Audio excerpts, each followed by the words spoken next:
नमस्कार श्रोताओं, मैं पापिया भट्टाचार्य, संपादकीय सलाहकार सदीनामा लेकर हाजिर हो गई हूँ 9 मार्च 2021 का संपादकीय, जिसका शीर्षक है चुनाव, आंदोलन और विरोध प्रदर्शन। इसे लिखा है हमारे संपादक जितेंद्र जितांशु ने। चुनाव से पहले किसी भी प्रकार का आंदोलन जोर पकड़ लेती है और विरोध होना तो आम बात है। ऐसे में मुद्दा कोई भी हो, पर कहीं न कहीं उसमें राजनीतिक ट्विस्ट जरूर आ जाती है। ऐसा क्यों होता है? क्या कारण है इसका? इस पर विश्लेषण करना तो थोड़ा मुश्किल है, पर जानते हैं इस बारे में संपादक महोदय का वक्तव्य आज के संपादकीय में, जिसका शीर्षक है चुनाव, आंदोलन और विरोध प्रदर्शन। अभूतपूर्व कोविड-19 लॉकडाउन ने राजनीतिक गतिविधियों को कुछ समय के लिए बाधित कर दिया था, लेकिन राजनीति ऐसी नहीं कि गतिरोध उत्पन्न हो। 2020 में असंतोष को हाल ही में सुनाई देने वाली जोर से आवाज मिली और विचारधारा के तर्क और संघर्ष अधिक कर्कश और कड़वे हो गए। पिछले वर्ष की शुरुआत CAA और NRC के खिलाफ सड़कों पर बहुपक्षीय प्रदर्शनी के साथ हुई, जो दिल्ली में रक्तपात के बाद समाप्त हुआ। विरोध प्रदर्शन सत्तारूढ़ दिल्ली की आप सरकार द्वारा सांप्रदायिक फैलाई गई वोट बटोरने के लिए साथ साथ मुफ्तखोरी दी गई, जो एक मास्टर स्ट्रोक बन गई और अपने दिल्ली का विधानसभा चुनाव जीता।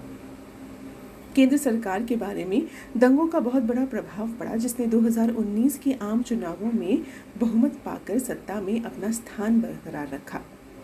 दंगों और विरोध प्रदर्शन के रूप में केंद्रीय सरकार को परेशान करने और अपनी शक्ति दिखाने के लिए एक पायलट परियोजना थी। किसानों के आंदोलन को लेकर गतिरोध जारी है और ये देखा जाना बाकी है कि क्या यह विरोध अन्य क्षेत्रों को भी सरकार के लोकप्रिय मुद्दों के प्रति उच्च दृष्टिकोण के खिलाफ आंदोलन मोड़ में डाल देगा या नहीं। किसान आंदोलन ने नेता पिछले साल की दंगों में नजर आए थे और दंगों के बाद गायब भी हो गए। इन्हीं में कुछ ने इस साल 26 जनवरी में हिंसक प्रदर्शन किया। पश्चिम बंगाल और अन्य राज्यों में विधानसभा चुनाव महत्वपूर्ण संकेत दे सकते हैं। चुनाव के समय में आंदोलन करना एक फैशन सा हो गया है और इस फैशन की जड़ें हमेशा सोशल मीडिया के माध्यम से फैलाई जाती हैं।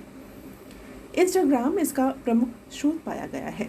पिछले साल CAA के खिलाफ मुंबई में जो विरोध प्रदर्शन हुए, उनमें से ज्यादातर युवाओं ने CAA का मतलब तक नहीं पता था।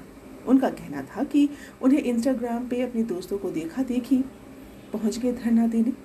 हाल ही के उभरते हुए किसान आंदोलन के नेता राकेश टिकैत ने ऐलान किया कि वे ममता बनर्जी के लिए नंदीग्राम से उनका प्रचार करेंगे और भाजपा को करारी हार देकर सबक सिखाएंगे।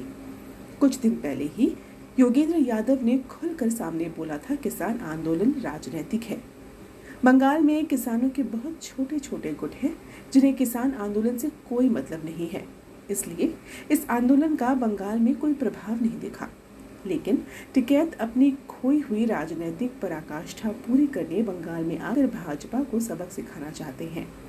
बंगाल में आलू पैदा करने वाला किसान जब हाईवे पर अपनी फसल को फेंक कर चला जाता है क्योंकि उस मंडी में उचित भाव नहीं मिलता है, तो कोई किसान नेता नहीं आता है। जब किसान बिल का ऐलान हुआ तो बंगाल का किसान बहुत खुश हुआ, उसने बिल को अपना समर्थन दिया।